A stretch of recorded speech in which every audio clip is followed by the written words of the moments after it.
नमस्कार दोस्तों, स्वागत है आप सभी का सुपर आयस पर। So in a major boost for the Indian economy and particularly for the Indian equities market, जो विदेशी निवेशक हैं वो चाइना से दूर भाग रहे हैं एंड इंटरेस्टिंगली उनके द्वारा इंडिया को डेडिकेटेड एलोकेशन मार्केट का नया दर्जा दिया गया है।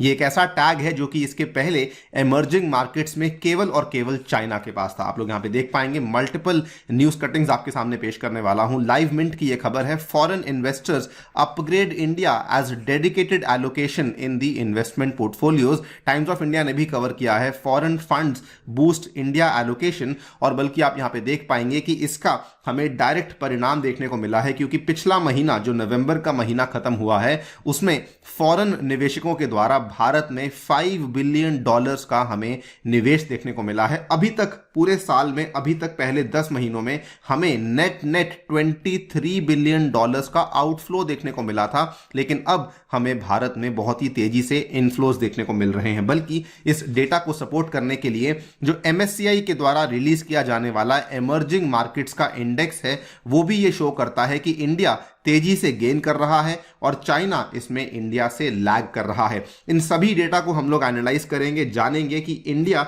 इतना ज्यादा जो है डेडिकेटेड एलोकेशन पोर्टफोलियो क्यों बन रहा है for the foreign investors, and also discuss करेंगे कि what are the various reasons जिसके चलते आज इंडिया ग्लोबल इकोनॉमी में एक बहुत ही इंपॉर्टेंट सिल्वर लाइनिंग बन के उभर रहा है। आइए शुरू करते हैं दोस्तों मेरे साथ। मेरा नाम है अनिरुद्ध। यदि आप लोग इस लेक्चर की PDF को डाउनलोड करना चाहते हैं तो यहां पर दिए गए टेलीग्राम चैनल के माध्यम से ऐसा कर सकते हैं।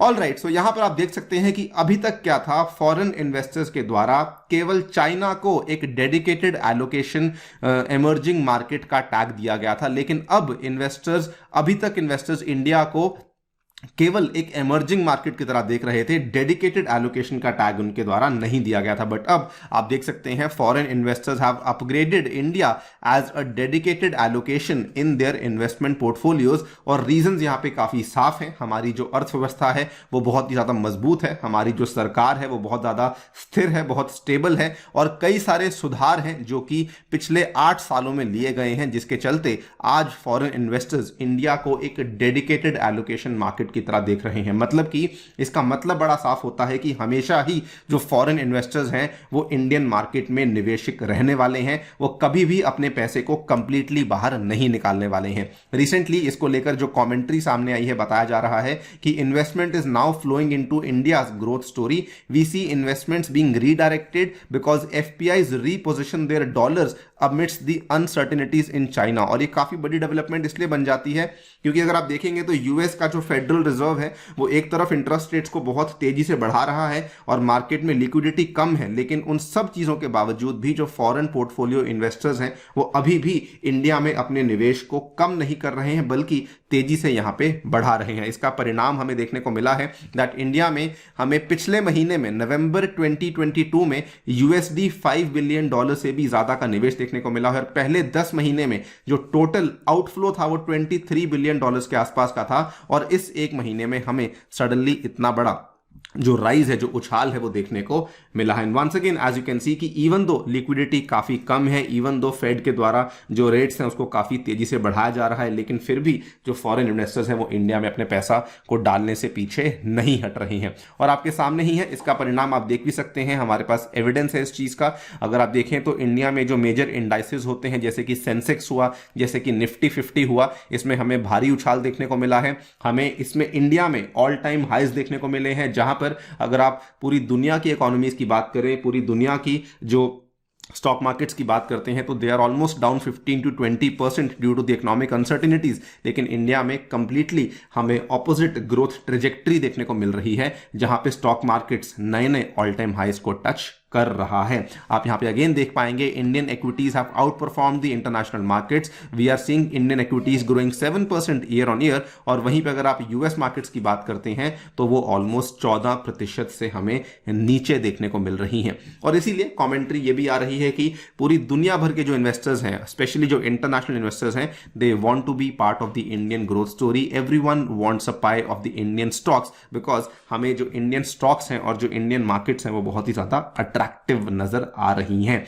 अभी तक काफी कंफ्यूजन थी कि चाइना से अगर पैसा निकाला जा रहा है तो उसको कहां डाला जाए, लेकिन वो वाली कंफ्यूजन अब कंप्लीटली क्लियर आउट हो चुकी है। बिकॉज चाइना में इवन दो वैल्यूएशंस काफी अच्छी हैं, चाइना में भी ग्रोथ काफी अच्छी है, लेकिन क्योंकि वहां पे कोविड से जुड़ी हुई अनसर्टिनिटीज बहुत बढ़ चुकी हैं और वहां पे जीरो कोविड पॉलिसीज के चलते जो बिजनेसेस हैं बहुत सफर कर रहे हैं, सो अल्टीमेटली इन्वेस्टर्स की अब वो वाली कंफ्यूजन भी क्लियर हो चुकी है। इस चीज को सजेस्ट करने के लिए MSCI का जो डेटा है वो भी सामने आया है। इसको थोड़ा ध्यान से अगर आप देखेंगे तो ये दिखाता है कि दिस इज द पीक जहां पे बेसिकली चाइना में हमें निवेश देखने को मिला था, और वो निवेश चाइना में अब पीक से कितना नीचे आ चुका है। वहीं पे इंडिया में जो पीक था वो ये था, और इंडिया में उस पीक को क्रॉस करते हुए निवेश कितना बढ़ चुका है। क्लियरली यहां पे चाइना में काफी हमें डाउनफॉल देखने को मिला है, इंडिया में हमें काफी ज्यादा अपग्रेड देखने को मिला है। और ये डेटा लेटेस्ट डेटा है, नवंबर 9 2022 का डेटा है। MSCI EM index weight changes since October 2020,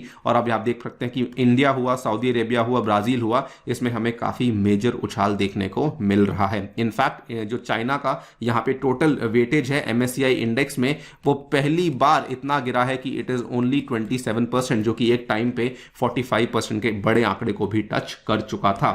और आपको बता दूं कि ये कहानी केवल हम स्टॉक मार्केट्स में ही नहीं, इक्विटी मार्केट्स में ही नहीं देख रहे हैं, इवन प्रॉपर्टी मार्केट्स में भी हम सेम चीज देख रहे हैं। चाइना की जो प्रॉपर्टी क्राइसिस है वो बहुत ज्यादा बिगड़ चुकी है। ऑलमोस्ट चाइनीज बैंक्स को यहाँ पे 200 बिलियन US$ का बड़ा नुकसान देखने को मिला है। और ये भी डेटा सामने आया है कि investments in the real estate development fail almost 8.8% compared with the previous year, और वहीं पे इंडिया में हमें प्रॉपर्टी मार्केट्स में लगभग 3.5% का बड़ा उछाल देखने को मिला है। और ये डेटा आया है from the all India housing price index published by the one and only reserve bank of India. Not just that, आज से 1.5 महीने पहले की वाली खबर है, सिटी ग्रुप के द्वारा इंडिया को हाई प्रायोरिटी मार्केट का दर्जा दिया गया था amid the growing Chinese risk. उन्होंने भी यहां पर यही कहा था। ये सिटी ग्रुप के एक बहुत ही senior global co head of banking capital and markets and advisory है। इन्होंने कहा था India presents very clear opportunities, said Manolo Falco. और ये इसका मतलब यही था कि अब हम जो है भारी निवेश इंडिया के अंदर करने वाले हैं। उस टाइम पर नेस्ले के CEO ने भी सिमिलर चीज कही थी कि India is at an advantageous position on inflation, because अगर हम पूरी दुनिया भर में देखें तो India is a market which is less touched than other markets, यानी कि इंडिया में हमें उतना ज्यादा इंपैक्ट देखने को नहीं मिला है। अगर आप देखें पूरी दुनिया में जहां पे चीजें खराब चल रही थी, इंडिया रिकॉर्डेड ऑलमोस्ट $82 बिलियन का हमने डील मेकिंग देखा था। बड़े बड़े मर्जर्स हमने यहां पे देखे थे, the most important merger being HDFC and the HDFC bank का मर्जर, जो कि इस चीज को यहां पे लीड कर रहा था। अगेन प्रोस्पेक्ट्स अभी भी बहुत ब्राइट नजर आ रहे हैं, बिकॉज अगर आप देखें आज के टाइम पे जो total population of the India है और जो एक्चुअल में केवल निवेश करती है वो केवल 7% है। और अगर आप इसमें भी देखिए केवल स्टॉक मार्केट्स में निवेश करने वाली जो लोग हैं वो तो केवल 3 to 4% है, यानी कि यहां पे प्रॉस्पेक्ट्स बहुत हैं। डीमैट अकाउंट्स की संख्या बहुत कम है, इसमें भी बहुत अच्छे प्रॉस्पेक्ट्स हमें देखने को मिल रहे हैं। एंड सीइंग की गवर्नमेंट यहां पे काफी सपोर्टिव है, सीइंग की गवर्नमेंट काफी स्टेबल है, सो ये प्रॉस्पेक्ट्स और भी ज्यादा हमें अच्छे देखने को मिल रहे हैं। बाकी आप लोग क्या सोचते हैं इस पूरी डेवलपमेंट के बारे में, डेफिनेटली बताइए हमें कॉमेंट सेक्शन में। जाने से पहले साथियों बताना चाहूंगा कि टेक्स्ट बुक आपके लिए लाया है सुपर कोचिंग, जिसमें कि आपको GS कोर्सेज, CSAT कोर्सेज और सभी के सभी ऑप्शनल कोर्सेज अवेलेबल करवाए जा रहे हैं मात्र और मात्र 30,000 रुपए में, अगर आप लोग मेरा कूपन कोड यूज करते हैं, दैट इज अनिरुद्ध ANIRUDH। इसमें आपको मेरे द्वारा बनाया हुआ साइंस एंड टेक कोर्स भी अवेलेबल करवाया जाएगा। Thank you so much for listening, stay tuned and stay safe.